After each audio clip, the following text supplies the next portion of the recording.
Hello, everyone. This is going to be one of my authors' chats of the week, and technically it's the weekend, so it's a double one this week, and I actually have two planned for next week as well, in kind of the preparation for the holidays, because I'll be taking off for a couple weeks. So I wanted to make sure I got a lot of meet and greets with other authors and were able to answer any questions you had about the writing process, my books, publishing, literature in general. So that's what we're doing.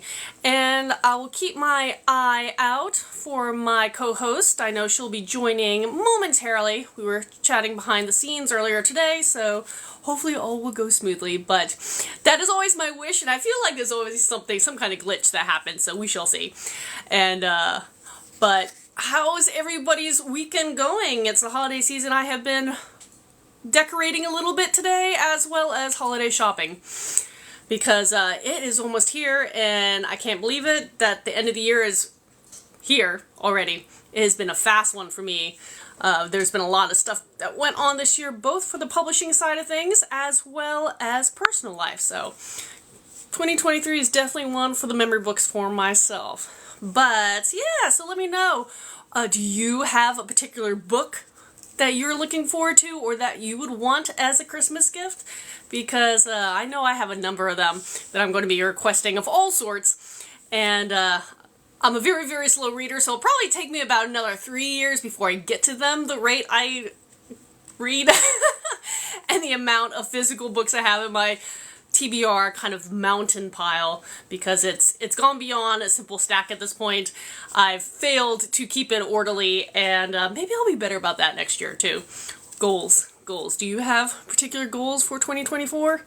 Because I know I have a number, and I was working on coming up with my game plan for next year, for all the things that I want to be releasing book-wise, and novellas, as well as some other big goals. For instance, even though I've opened my own direct sale shops on this app as well as my website, I would like to also be able to take some of my books and go, as they call it, wide, so they can be able to be found on places like Barnes & Noble and other sites, if for the ebook, for instance, like Nook and Kobo and stuff like that, so I can reach more readers, because that is always the goal, is to find as many readers to enjoy your works as possible.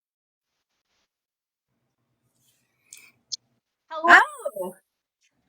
I'm glad we figured this out, because I've had a couple glitches. Most of them are on my end because I'm not tech savvy, so I'm always glad when things go smoothly and we can connect. Right. I feel that. Hold on, I'm gonna share with some people. Go for that. And while she's sharing, let me try to catch up. I saw a couple things. Get through my TBR. Yes, that's a good goal to have, because TBRs can be long. So I've had a couple comments pop up, so I'm just quickly answering them.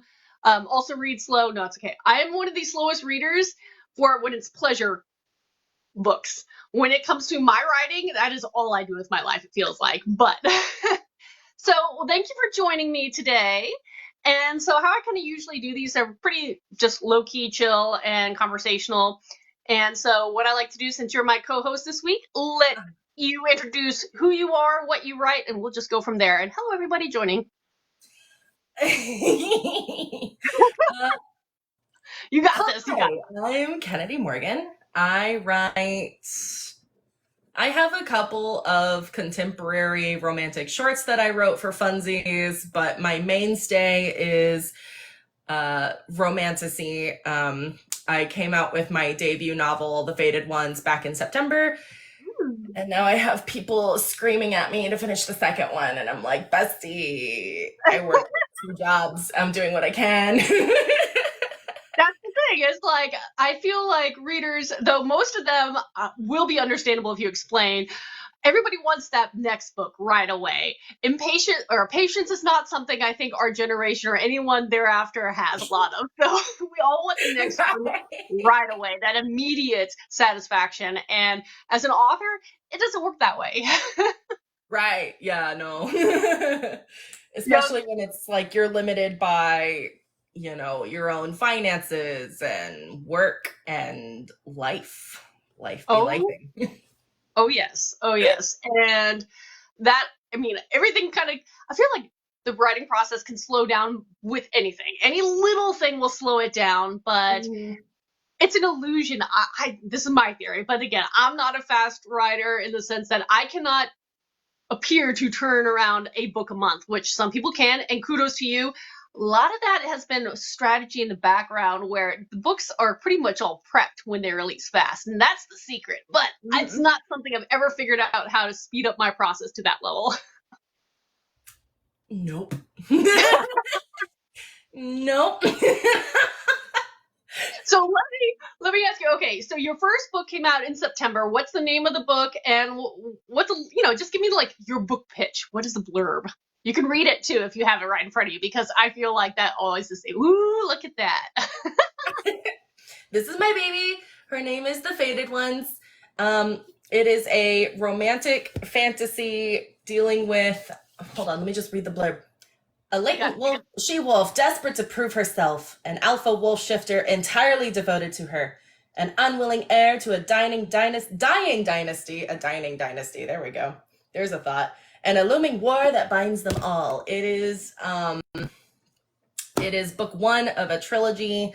It deals with fated mates versus chosen mates. It has an element of self-discovery and found family, lots of drama because I live for drama, and just a little dash of spice. Not a lot of spice. I've had people thinking that this is a very spicy book, and then they wind up disappointed. It's like it's there, it's just not all over the book. The thing is, like, I mean, I write epic fantasy, and since love is a slice of life, there's going to be Right, romance elements periodically scattered through, but my books are not romance in any way, shape, or form for what a right, lot of people think when they want to say romance. And even romance books don't have to be spicy. They can be just, clean right, romance and, that sweet romance, and it's just that build or the angst or whatever. But right. um, I do know this platform does like its spicy books, though. Yes, it does. I've got readers who are like, "How much spice is in the next one?" I'm like, "Baby, I'm a mood writer. I don't know. Your Whatever my guess is mood as is. good as mine. I'm a pantser. I don't know." Sometimes I bet that's a lot of fun. I'm not a pantser, but I think that is the fun thing of even elements or themes or sub themes or characters will kind of write themselves into being. And Right. so it's always kind of fun when you are discovering the story as you work through it. There's definitely been moments in the Faded Ones where I shocked myself as much as I shocked my readers. Because I was like, "Oh, okay, this is happening." Yeah, with some of my darker books, that kind of thing happens, but it's usually when a character is about, I realize that someone's gonna unalive, so to speak, and I'm like, oh, I don't like this, I don't want this, but it's still happening. Why? And you cry on the side. Yes. If you're not making yourself ugly sob while writing the emotional damage, are you even doing it right? I mean, that's the real question. Very true, very true. So what made you decide, okay, today's the day I'm going to actually write a book and we're gonna do this thing? So I've wanted to be an author since I was a kid. Like, as soon as the second I learned how to read and write, I remember my earliest story was like a little. I was in my single digits for sure. I had just learned reading and writing. I may have been in kindergarten or the first grade. I'm not entirely sure. I don't really remember. I just remember that I wrote this tiny little short story about two girls on opposite ends of a soccer team getting into a fight, and a ref pulls them apart and monologues about the importance of getting along. Like, that was some enemies to lovers before I Mhm. knew what enemies to lovers was. And So I've wanted to be an author since I was a kid. What pushed me to actually pursue it actively, um, my older brother, well, all of my family, but my older brother was one of my biggest cheerleaders when it came to my writing. When I started dabbling in fantasy specifically as a genre, he really enjoyed, he would skip through all the cheesy romance stuff. He's like, I don't care about this. Give me the wolves fighting. Give me the epic battle scenes, right? I love So it. he was one of my biggest cheerleaders. And back in, back in 2021, I ended up in the hospital for a while, and I had spent like over a decade giving up on the idea of writing, of it ever being anything that I could actually pursue. It was like, the brainworms won for a long time, where it was like, I'm not a good writer. Everything I write is garbage. There's no point. If I published, everybody would hate it if anybody read it in the first place. So just don't bother. And Casey, one of my older brothers, would just periodically, hey, start writing. And back in 2020-ish, 2021, I was in the hospital for a while, and I started reading. While I was there, I had nothing better to do, so I was reading a lot of books. I was reading mostly fantasy romance, because that is the genre that I enjoy the most. And I just remember thinking, I wish there were more rep in these books. Why is it always the straight couples that get together? Where's my queer romance? Where's my diversity? Where's my non-binary rep? I need some non-binary rep. So I just kind of had this little itch in the back of my noggin go, you can write it. You can write it. And Casey was very excited in particular for me to start writing again. And he was like, let me know when you get to the fight scenes, because I want to read it. And he unfortunately passed before I ever actually started on the book. So this book, I like to joke, is a bit of my grief therapy book, because that was sort of the fire that lit under my tush to start writing and take it seriously, because, it was a cruel reminder that life is not guaranteed. So That's true. Yeah. Oh, wow.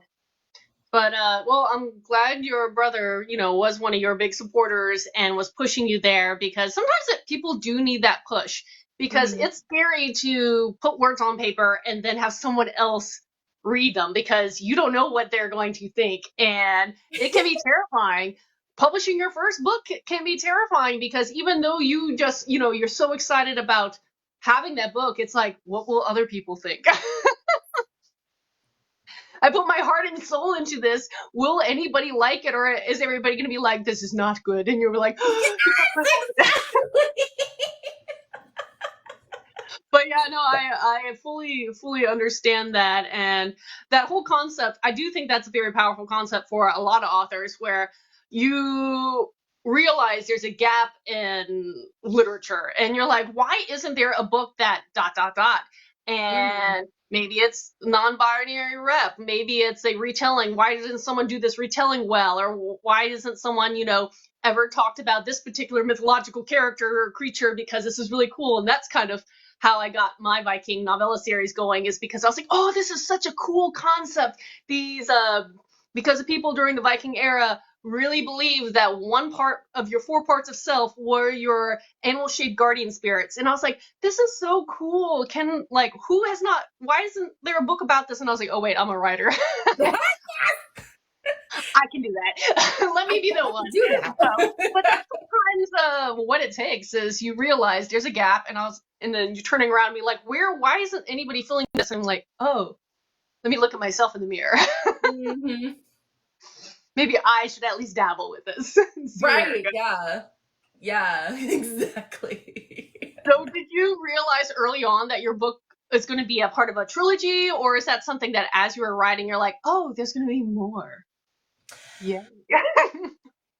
When I was first writing, I knew it was going to be longer than one book, but I hadn't pinned down, okay, is this a duology? Is it a trilogy? What is it? Well, the longer I write, like, for sure the main series is going to be a trilogy, but the longer I write, the more I'm like, I could keep playing in this world if I really want to. Yeah. And I think I want to. And my brain just started going, after the trilogy, this stuff's gonna happen, and that's gonna take place over 3 books, and then, and I'm like, hold on. I have ADHD, and I'm gonna forget all of this, but. No, that's fantastic. And yes, authors, once you do the world building, that's some of the hardest part. Not all of it, but that is a good, huge section, especially if you're a second world fantasy. Do the world building, and then that's why a lot of them like staying in those worlds, because you've already developed, maybe it's a magic system, maybe, you know, it's a whole cast of characters or side characters, and why not run with it as long as you can? So there are authors that have so many series all in the same universe, and it's just fun because you've already laid the groundwork. I'm bad about that because all my ideas are very different, and so each of my series are totally different universes. So world building takes a lot of my time because I'm always building new universes or worlds. See, I'm lazy, so I'm like, this is already really difficult. Why don't I just have everything exist in the one world as long as humanly possible? That's probably the smarter way to do it. Again, I'm just saying, I like the work smarter, not harder approach, but sometimes I just make my life hard. For no reason outside of the new idea. And I do see a question. Yeah. I do see a question asking what kind of books we write, and so we'll be doing this multiple times because people always jump in. So from the top, I'll let you quickly introduce your book, and then I'll kind of quickly skim through my 3 options of series. Absolutely. So I have the one book right now. It is called The Fated Ones. It is a romantasy. So if you like shifters and dragons and fae and LGBTQ rep with a little dash of spice, I got you. I got you covered. That's all I got right now. Hey, it all starts with one book because my dog has broken my ring light so many times, so I have to be very cautious when I turn it, or else it's all going to crumble. Oh, Lord. But big dog, small office, not great combo. But for my books, I'm Katharine Wibell, and I have 3 different book series. They range from young adult, new adult, to adult literature, and they're all under epic fantasy. They vary dramatically because my mind always is jumping to a new wild story. So my young adult series starts with the 12 tasks, and it's called the Jed Chronicles, and it's essentially a magical multiverse, 12 magical worlds, multiple dimensions, very complicated to write. Pretty much any creature, beast, being from myth is going to be represented in there at some way, shape, or form at some point. And there's chosen one vibes and found family, lots of quests. It's a lot of fun. It is a clean fantasy. Kids start younger, but then they age up towards their early 20s for that series. Now, the Incarn Saga starts with The Lady in the Blue. This was my debut series. My debut book was Asara's Claws, and this is a war-based animal shifter series. So a kingdom on the verge of war, both the humans and the shapeshifters have to decide if they can put aside their differences in order to fend off a greater threat. 4 books, it is my only complete series, and it is darker, so thus new adult, because there is a lot of battle scenes and a lot of characters that unalive. Going to my darkest series for adults is The Guardian Speaker. You can almost never see it in these videos, but it is a twisted retelling on Norse mythology. I start with some really obscure lore. They're novellas, they're quick reads. There are 12 of them at the moment, will be 16. The final 4 will be released next year. Individually, they're found in ebooks, but I'm also grouping them in bundles of 4 for print versions.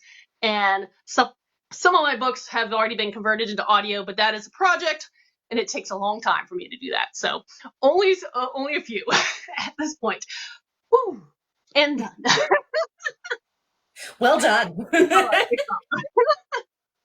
But the nice thing about like doing a lot of these chats, you learn how to like pitch really quickly, because it's always awkward in the beginning. It's like, so tell me about your book, and you're like, I have a 300, 500, whatever page book.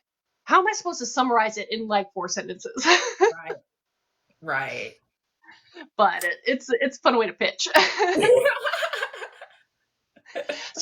So for your book, who is your main character or characters? Do you follow one? Is it multiple points of view? So how do you like to tell your story?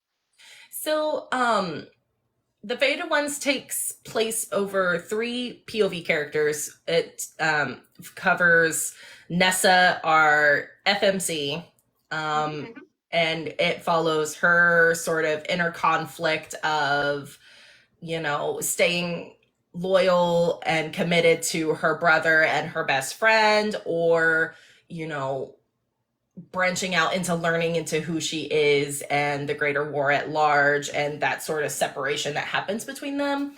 And then we have Marcus, who is my MMC, who is your typical, not typical. He's an alpha wolf shifter.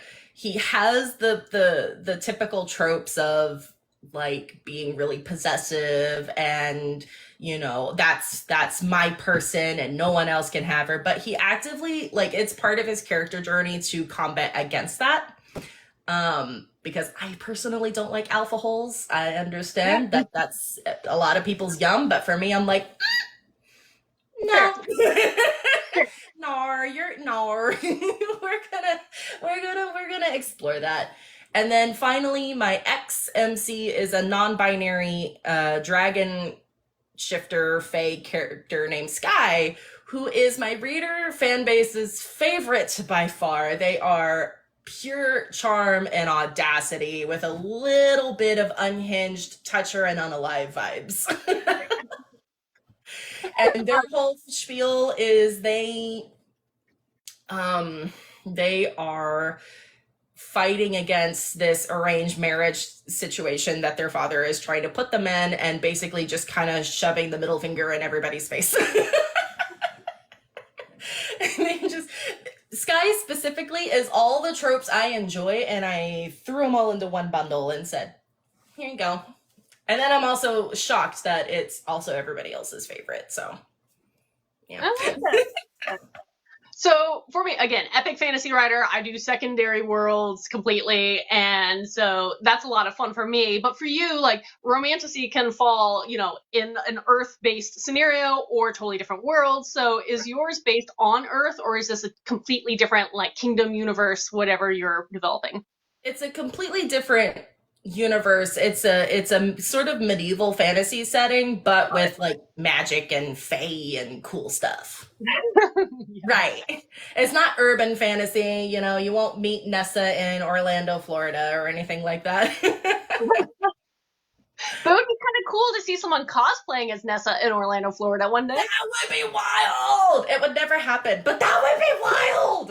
Never say never. Never say never. I know a bunch of cosplayers for different things, and when you have that Uber fan, that is awesome.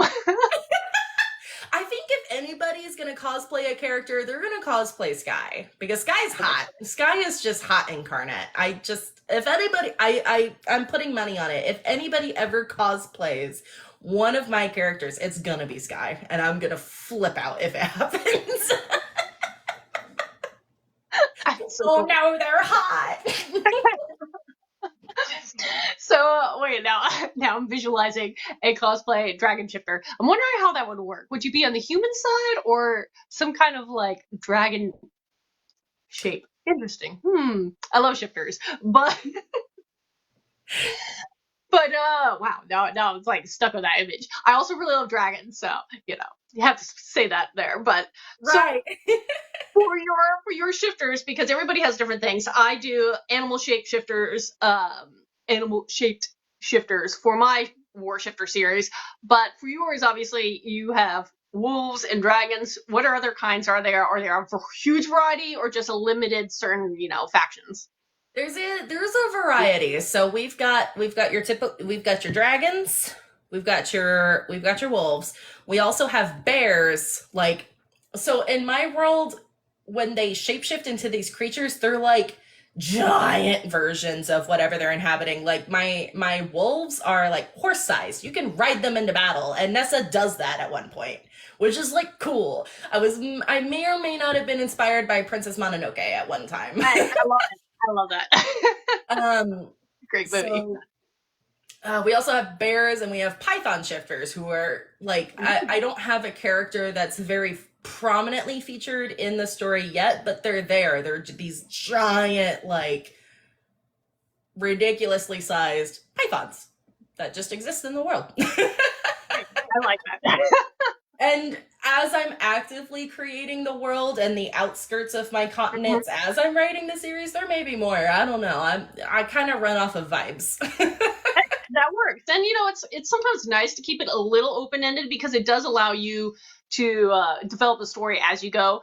Though again, there's no one wrong way to write, and there are definitely authors who spend sometimes years with the backstory to know every facet of everything, and that's pretty cool too. I'm kind of in between. I like to know enough, but leave also enough able to like develop its own kind of life force. Right.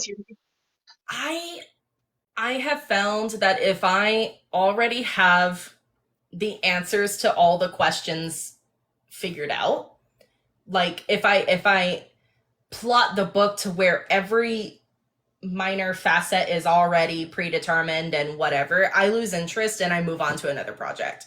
I think a lot of time the fun for writing for me is discovering things as I go. And well, that does lead to a lot of rewriting because it's like, okay, well, that makes absolutely no sense. That's a massive plot hole. We're gonna have to figure that out.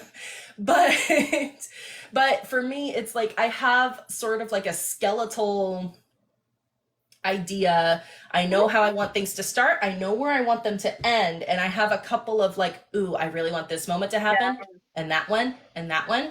How they all come together is a fun little surprise, just as much for you as it is for me. Yes. And kind of, well, now it's changing. The way I've always come up with ideas for my series up to date has been, they kind of appear all at once. I know the main characters for the most part. I know the main plot points. I know the main world and how many books are going to be in the series and the end games for each book. And that kind of all pops in once. And then from there, again, I've had characters write themselves or subplots or backstories. I love when backstories kind of like give more dimension as the series goes. Yeah. And that is a lot of fun. Though I have this new series that probably I won't get to because I'm writing always well in advance of publishing. So it's going to take me a while before people can actually see the series. Right. But it's like, it is a very base shell and I really want to work it, but it's just so open-ended from what I'm used to that it's almost a little intimidating. And I'm like, I know I'm going to write this. I have this series in mind. I know my main characters, but the goals of each book, I don't know. Like how many? Right. I have no clue. And I'm just like, So it's just been stewing in the back of my mind as I'm dabbling with it. Meanwhile, working on my other projects. Don't publish more series than one at a time. No, you can do whatever you want. For me, that's a lot. Publishing two simultaneously is a lot of work. Right. Yeah. I have ADHD and I'm a pantser that just runs off of pure vibes, and I am simultaneously working on the prequel novella to The Fated Ones, the sequel to The Fated Ones, and then one day, smack in the middle of my drive to work, my brain kind of hit me over the head with, hey, what if you wrote a spicy Cinderella retelling, but instead of going to the ball to win the prince's heart, she's going there to unalive the prince? And I'm like, crap, I have to write that. And retellings are super popular right now. Especially for so fun. Yes, I was gonna say I love retellings. I'm a more mythology-based person, so like I love like retellings of myth, like Circe and stuff like that. Again, I'm writing my series based on Viking mythos, but I love stuff like that. But retellings are a lot of fun, and I know fairy tale and legends are super popular. And do it right now. Get into it while you have this like giant, enormous group of readers just voraciously waiting for like the next read. Right. Waiting on the next Rebecca Kennedy novel. Yeah, very true. And then the downside is then you have like, people, depending on the author, you may have jobs or children or pets or, 1,000 other things that also take your time away from the fact that writing takes time. School, whatever it is, there are people who Balance is hard. Balance is so hard. Oh my goodness, I've had some readers um, ask me if Fated Ones is getting an audiobook, and I'm like, bestie, do you know what that entails?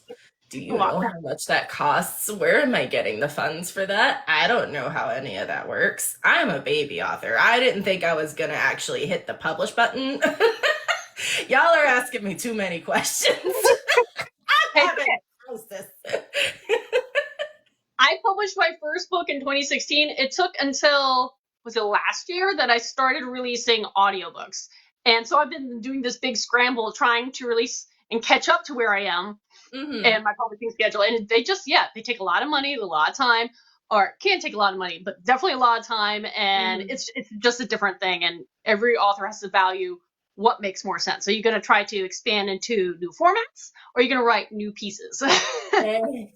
It's hard. It's hard. I had someone approach me this week and was asking if I could get my work translated into Dutch. I think it was Dutch. And I was just like, interesting. Translations are on my radar, but like in probably a couple years, because again, that's a lot of effort, time, money, energy to put into that kind of conversion. And I don't have that right now. Right. I'm doing too many other things that I'm committed to. I have a schedule, I have a plan, but that is on my radar. I promise you. Right? It's like, I would love to. I don't know how, but I would love to.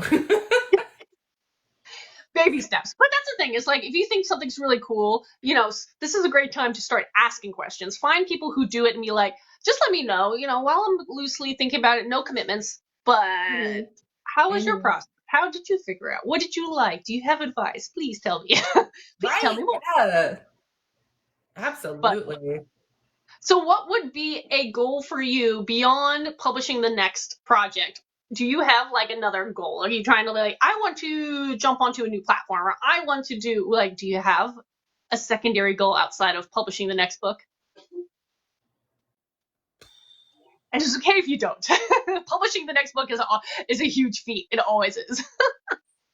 I'm at this point, I'm just trying to not give up on writing the next book because this is all very new to me. Like I said, I wasted my later teens and complete 20s completely giving up on the idea of ever one writing a book in the first place, two actually publishing it, and especially people actually reading the thing. That's kind of what gave me the confidence to push the publish button, because it was like, nobody's gonna read it, so who cares? Jokes on me. Jokes on me. Jokes on me. So now I'm having to figure out how to fight brain worms all the time to not, be like, oh, they're just being nice. They're just Crab and Belle and Addie reaching out and screaming at me. I love Crab and Bell. They're just that's just them being nice. Like, so for me, my whole goal is just figuring out how to, like you said, work on the next book, get it published, and actually be able to afford publishing. Because editors and cover art and all the things, that's a lot of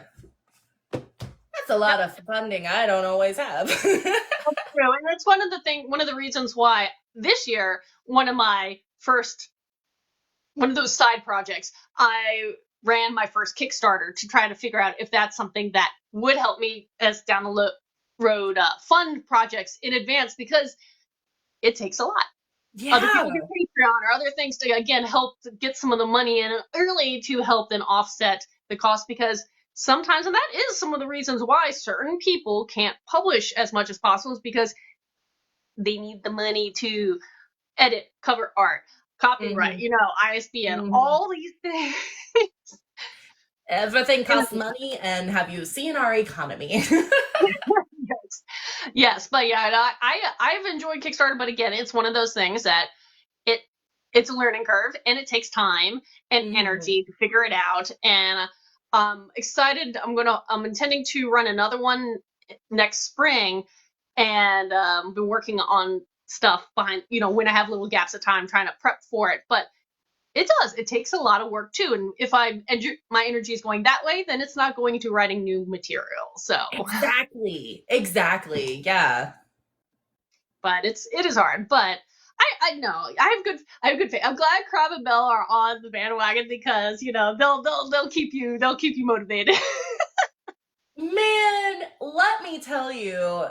Oh my goodness. So Crab read the book and I don't know how it got moved up in Belle's TBR, but Belle read through it yesterday and she has my number, so she was texting me in all caps, why are people disappearing, where are they going? And it's just like, I live for this.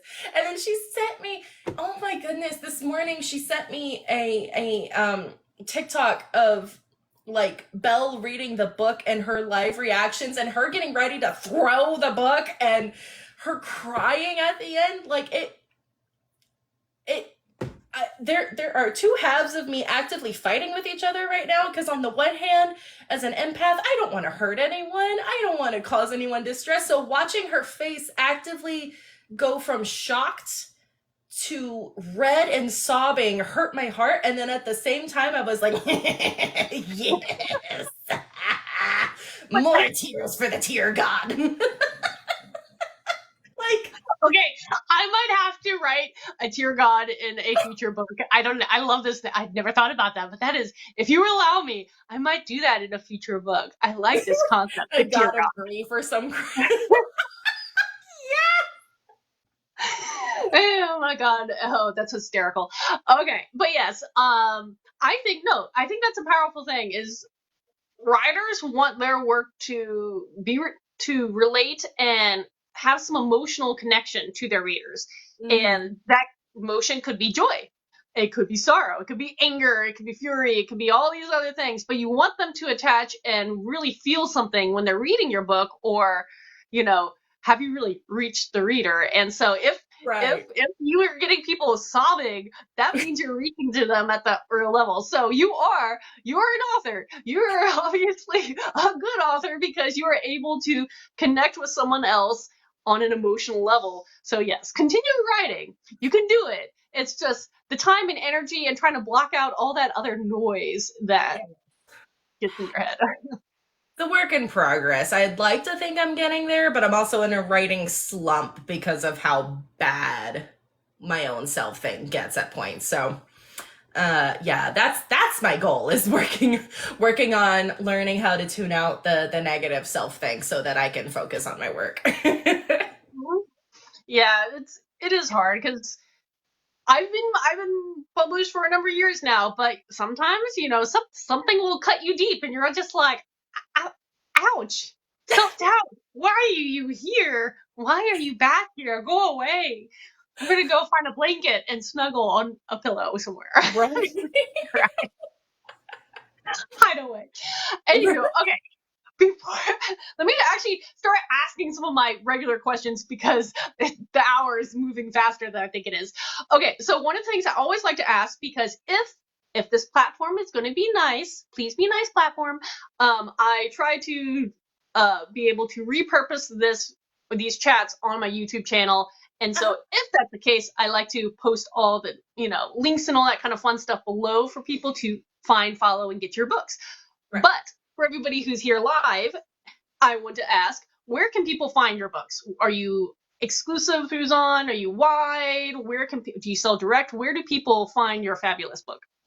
So, as of right now, I am available on the Zon, almost exclusively through the Zon. It's available on KU as well as Zon. I am offering right now to sell direct if people want like a fun signed copy. But supplies are limited there. So I don't know how much longer I'll have that format. And that's not me like trying to be like, oh, buy now before.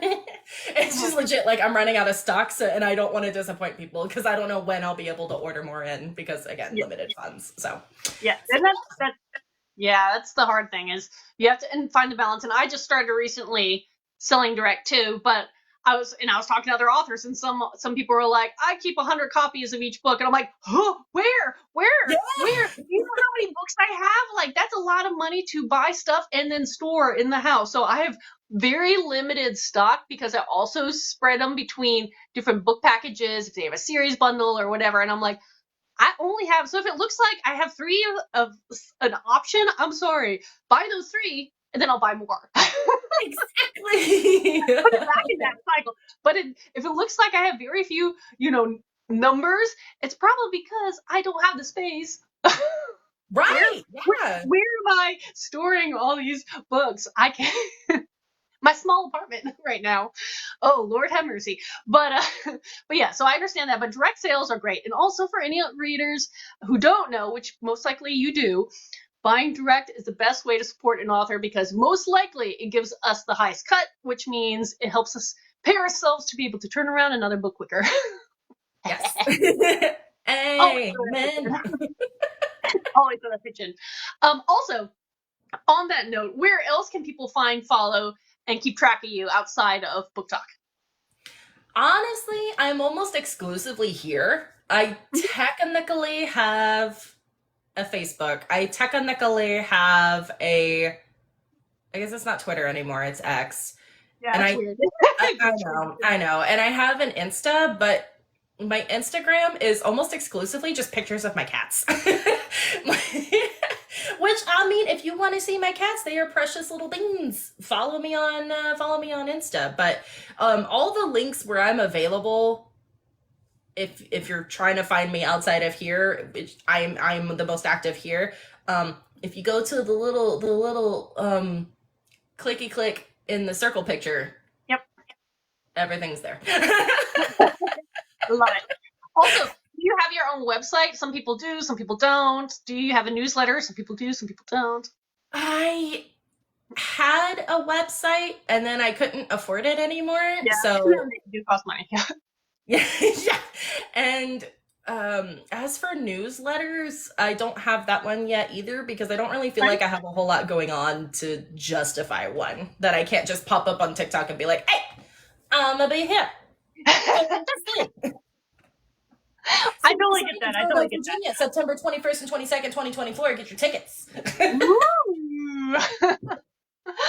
Yeah, no, I have not done a lot of events. I'm trying to be a little more active. Again, when it was weird because I was trying to do events, but at that point I only had like 1 book, 2 books, and it's hard when you have like 1 or 2 to make it again make sense especially if you're doing like a booth or something. And now that I have enough, then there was the COVID. And then, so it's only like last year, maybe a little bit year before that I started like going out and doing bookish things. But even still, I haven't done a lot of book signings because it's been so weird the past whatever years. However, man, time is weird. Time has been weird for a number of years now. I feel like I've done things almost in reverse. Like, I don't know how to explain it. I published the 1 book and then immediately went to civil signings this year for my first event, even though I only had the 1 book published, mostly because Desi and Autumn were like, we don't care. We want everybody here. There's, so come. And I was like, okay. And then I almost run off of this weird reverse psychology situation where, it's fine if I ask if they have a space, because they're not going to have a space. They won't take me. Oh, they did. Okay. Well, that's a pleasant surprise. Well, my local bookstore could use some indie authors. I'm just going to ask. They're not going to take my book. Oh, they're doing it and they want me to do a signing. Okay. Well, nobody's going to come. People came. Like that's almost where my weird confidence comes from. The confidence of nobody's going to show up, so it doesn't matter. And then when people do, I'm like, oh, this is a surprise. Well, that's nice. And that's weird. Yes, you should know. You should always just try. Try. In worst case, what? You're either told no, or again, no one shows. And yes, that can be very sad. But worst case is try, because more often than not, you're going to be surprised, and that's a good thing. My expectations are already on the floor, so when you happen to kind of hop over it, it's like, whoa, that's amazing. How did this happen? No, that's Wild. I love it. I love it. So, you also mentioned really early on that you dabbled with some kind of, you said shorter stories before you started, but it was from a different genre. I don't know if you want to talk about those or you want to keep focusing on your romantasy, because I know they were very different things. I will talk about them. Okay, this is so funny. I have two very short, very spicy sapphic romantica shorts. And I wrote them just off of a whim and threw them up on Amazon and made like $50 off of it, and that was cool. And my brother Casey was like, to be honest, Ken, I'm not going to read your smut. And I was like, that's fine. And he was like, but let me know if you pick up fight scenes again. I want to read those. Okay. So they were sort of like my little gateway back into writing was, okay, I wrote this like 8,000 word short story. And I didn't unalive. I can write a full-length book now. Do I feel well? Is this okay? Like, everybody made it.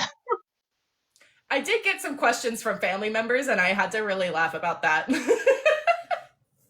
Like, my sister-in-law was like, you wrote sapphic shorts? And I was like, yeah. And she was like, are you leaving my brother? And I was like, no. Not everything in Author Rights is autobiographical. That's very true. No, I don't wish to ride a wolf into battle. I'm sorry. I know. I mean, it kind of might be cool depending on the size of the wolf. Like I said, need a large wolf. Oh, no, me, absolutely not. That's why I live vicariously through my characters, because I could never. In the event of a zombie apocalypse, I'm the first to go. I know.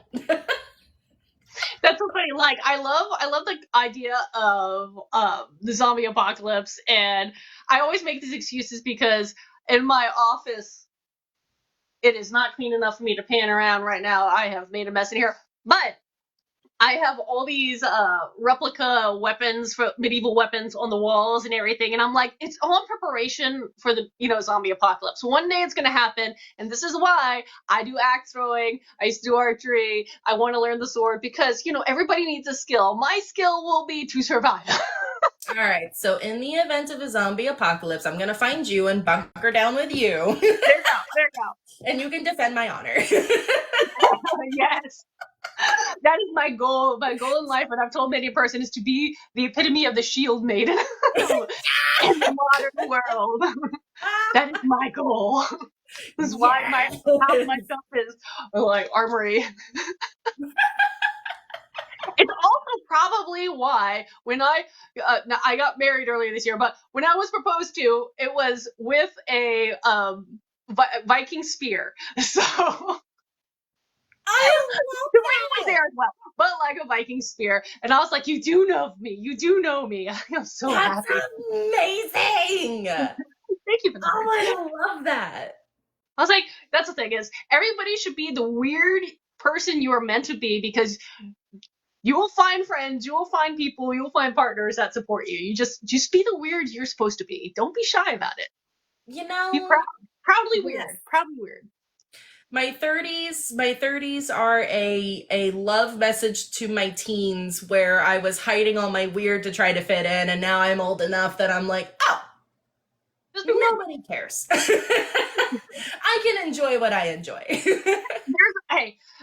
There's going to be a group of people who have that same weirdness too. So you just have to find each other once you're out. Once you're very open about it, you're like, oh yeah, so.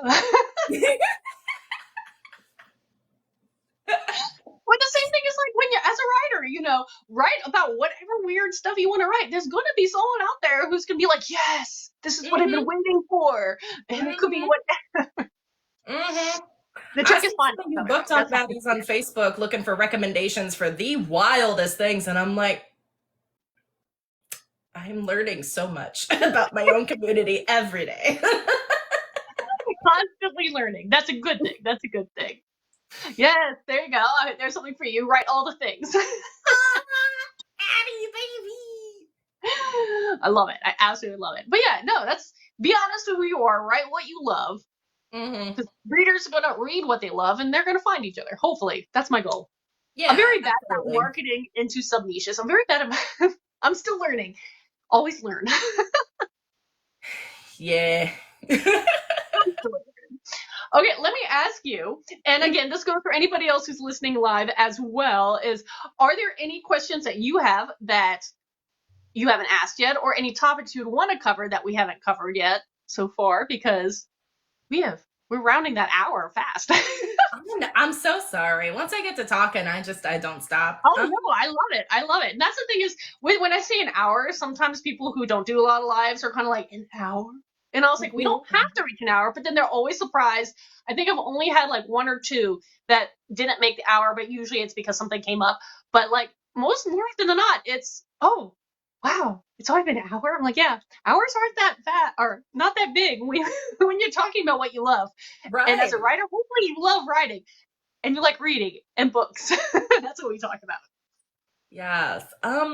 I'm curious if you have a TBR, what's on your TBR right now? Before you logged on, I was talking about my TBR because one, it's the Christmas holiday season, whatever holiday you like to celebrate, but we all, like to get gifts. And so I was asking people what they wanted as like a book gift, if you got a book gift, because I know I had a whole bunch that I would love to have, but I was like looking at this. I then also turned to my physical TBR because I have a virtual one, which is my Zon wish list, and then my physical one. Mm-hmm. And it's growing because I cannot keep up. So I have A Hunt So Wicked, which is some kind of LGBTQ romantasy. I have A Priory of the Orange Tree. I have, oh my God, there's so many on here. Wandering Souls, I was just gifted. The City of Day from one of my other author friends, and the list goes on and on and on. Most of them have something to do with fantasy, predominantly epic, though I do have a couple urbans in there as well, but that's usually my jam. But I have also a couple classics in there because I've never read Lovecraft, so I have a collection of Lovecraft, and we shall see.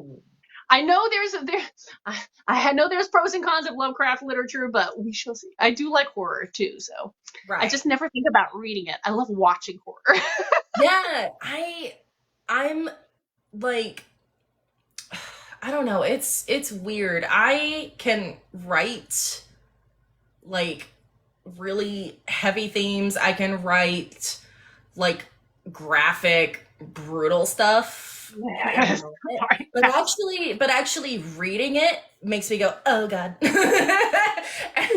and I can't watch it. I can't, like, oh my goodness. Years ago I was watching American Horror Story, and I had to give myself graphic, yeah.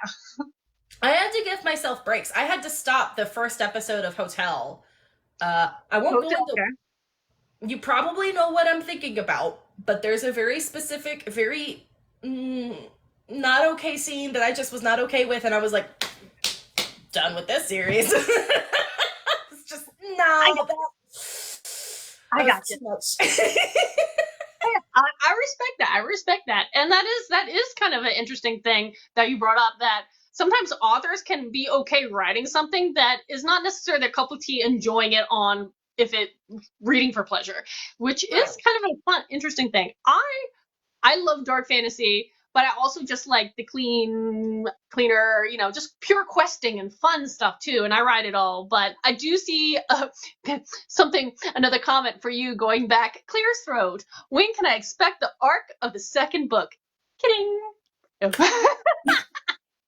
Addie, my love. People want it.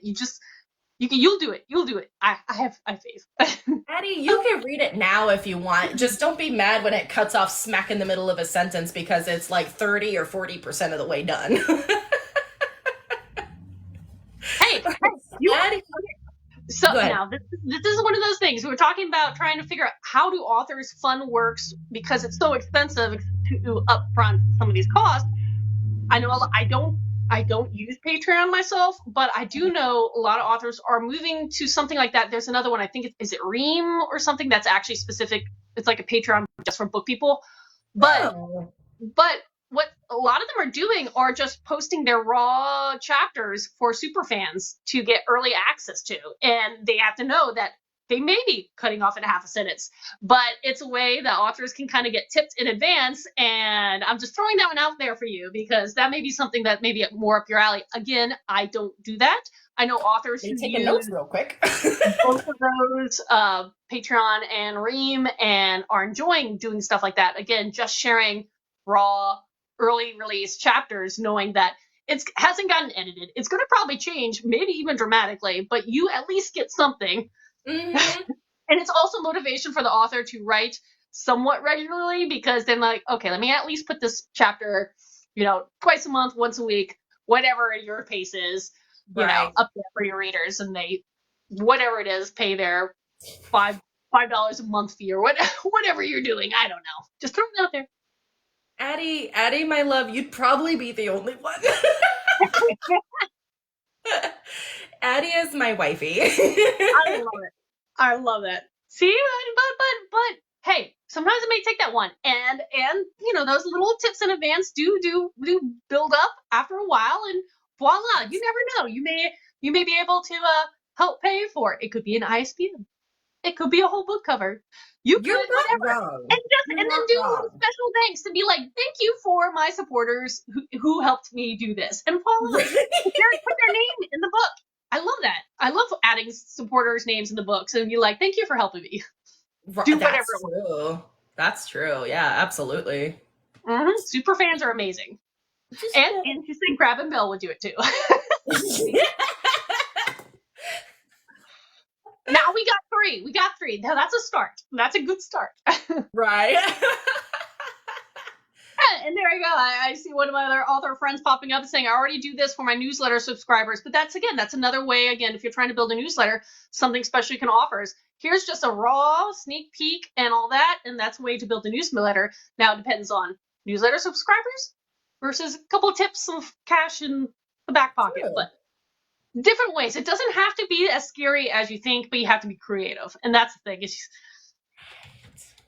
creativity. We're authors. We write fantasy. We can be creative. Yeah. We got this. We got this. I love it. But yeah, keep some opening emails. See, very smart. Yeah, I'm trying to figure out. I heard this idea. This was one of the ideas I got when I went to the 20 Books 50K conference this past November. Last month. Wow, time is weird to me. But it was such a cool idea for newsletters, and anybody can use this because I'm trying to figure out how I can figure out how to do this. One of the cool things that some of them were doing to, again, build what your super fan is, you have your newsletter. Maybe it's monthly, maybe it's weekly. Oh my God, weekly scares me. I only do my monthly, but have it. And at the end, have one of these kind of open-ended mini short stories and let your then newsletter people vote A or B. And then you write another 4 or 5 sentence section for the next newsletter at the end, and they vote A or B. And it's just something where y'all are all building a mini story, but it keeps them coming back. That is so cool. I never would have thought of that. That is so cool. Everybody should be using this idea because I need to start doing it. I'm hoping I can figure out how to do it for 2024 because it's always here. But use it. Mini story. See, there you got some hearts. Thank you, Addie. We love it. We absolutely love it. How do you get people to subscribe? Well, again, that's the thing is, okay, I know you don't have a newsletter. Feel free to jump in anything that you have an idea of, but for me, I'm always learning. But it's also, be honest with your readers. Tell them why it's important. One of the big reasons to build a newsletter that's important is because if whatever happens, the apocalypse of social media happens and you lose all the media, newsletter subscribers is something you own per se. You own, you know, that is your list. That is your direct contact. There's no middle person. Hi, Derek. And so once you explain that, you know, some people jump on because it's like, what if Book Talk decides to kick you out and you're gone? And how do you continue to connect with people? How can they know what's going on with you? So if you subscribe to my newsletter, then you'll always be in the know. So that's the education part. Outside of that, you know, those are the offerings. I like to offer, I have a couple short stories that are freebies, and I give a couple chapters of the intro of my first of series so people can get a taste of books for free. And so they get some freebies for signing up. And from then on, again, they have access to, if I have deals or discounts and all that. So you're telling them, just tell them what perks you have. Tell them about the fun stuff if you offer fun stuff. You know, you'll be the first to know when I'm about to do a discount or a book signing or whatever. Or I give a freebie short story, you know, tease them with something cool because everybody likes free stuff. True. But of course, you have to write the free stuff then, you know. Exactly. But that's one of the building things. And then also there are lots of other, if you want to get really deep into the newsletters side of things, there are ways to do newsletter, parts of newsletter bundles where are giveaways, which are pitched to get people's emails for the purpose of their newsletters. But then they give the gift, they get, you know, to enter their name in some big giveaway. And there are all these other things where you can get people to sign up for your newsletter, but, you know, be clear, be honest about it, and, you know, don't overpromise. Right. Yay! Okay. And I see, I'm just sorry, I'm trying to catch up. Write a reader's magnet. Yes, absolutely. Again, those freebies, those gifts, could be a short story, could be a novella. Some people do books. God bless. I don't have the time to write a free book right now. No. Not at the moment. Maybe in the future. Who knows? Right. Yay! I'm sorry, I'm just catching up with everybody's love of each other. I love that. Book Talk is a great community. Okay, so we are rounding the end of the hour. Anybody else have any questions for us in the meantime? And what I will also say at this point that, again, if I'm able to repurpose this, I will let you know and make sure I put your tags to all your links below so people can find your book, find you, continue to follow, hopefully get your fantastic book, and push you forward to that second book. It's coming one way or the other. I just don't know how soon is. It's okay. It's okay. And don't feel pressure to turn a book out quicker than you're ready, because I think, you know, everybody has to find the right pace for them where they don't have burnout, and you want to do your book justice because you're putting so much time and energy. Don't feel pressure. I know people who publish a book every 2 or 3 years, but it's a really good book because they were true to their book. So, you know, take your time if that's right. If you are able to speed up the process, great.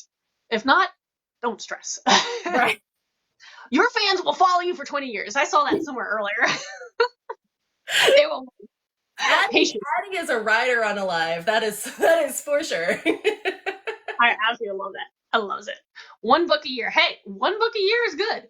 That's what I started off with for a while, and then finally figured out a better flow. Plus, when you write a lot, you get better. You get quicker. You get faster. You've learned your mind process, and I find it does speed up a little bit. To what extent? But it does speed up the process. Yes.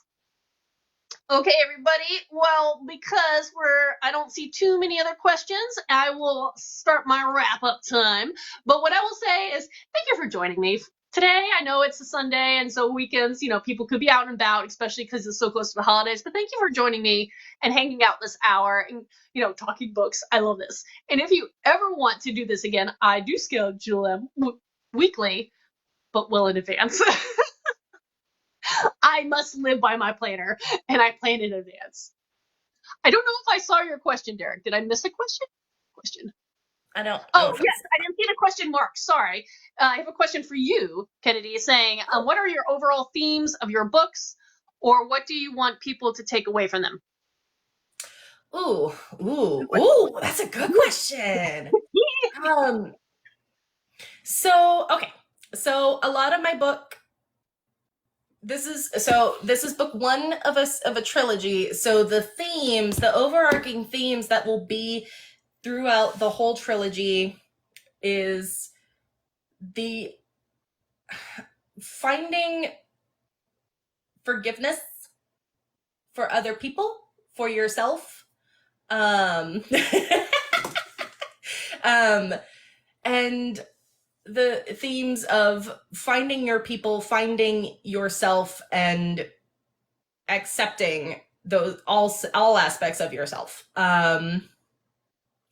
It's just this book sort of leads into those aspects, those actions that happen that the characters are going to have to learn to grieve and work through and work towards forgiveness. It's not a so for example, I market this book as a lovers to enemies trope for one of the pairings because they don't end up they don't end up with an HEA right away. They're going to have to work for it.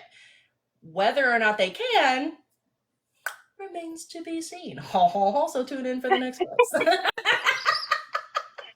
But yeah. And so beyond working through trauma, working through forgiveness for the greater good. Sorry, go ahead. I was gonna say, and beyond the deeper themes, again, you got dragon shifters and wolf shifters and python shifters and battle scenes. I got kind of just a riding on giant wolves. I love it. And I'm sorry, I'm catching up with all these comments. See, I love a good feel-good fest of bookish people, and I feel like this is a good chat with that.